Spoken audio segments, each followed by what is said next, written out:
いたので、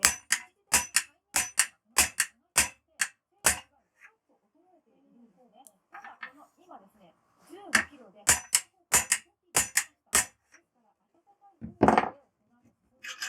また水分を取り戻します。明日には強い勢力に再発達をして、この強い勢力を保ったまま15日木曜日には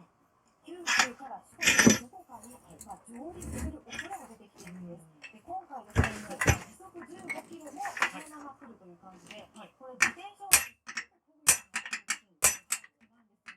営業がやや長引いてしまうという恐れが出てきています。この後は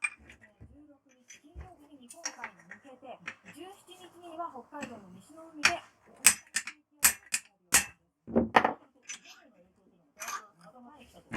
そうなんです。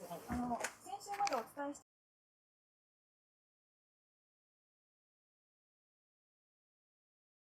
中金が基準値を超えていました。組織委員会は今回、入江の口を塞ぐように水中にポリエステル製の膜を1枚使っていました。本番では3枚に増やすことで細菌の侵入を防ぎ、きれいな海を作っていくとしてい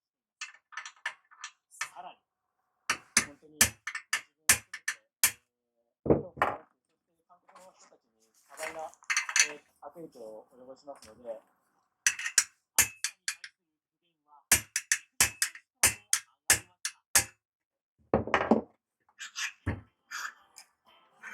エネルギー貯金を始めた。このブラードゼネットは毎月の水道光熱費を約 80% 以上カットできる絶対住宅なんです。その浮いた光熱費を我が家ではエネルギー貯金と呼び、貯金がたまったら旅行へ行くことになる。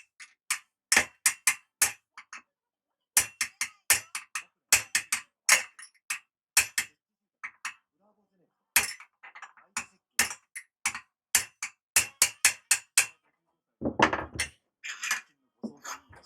収益を生かして世界中写真を撮って回りたいと応援します。資産は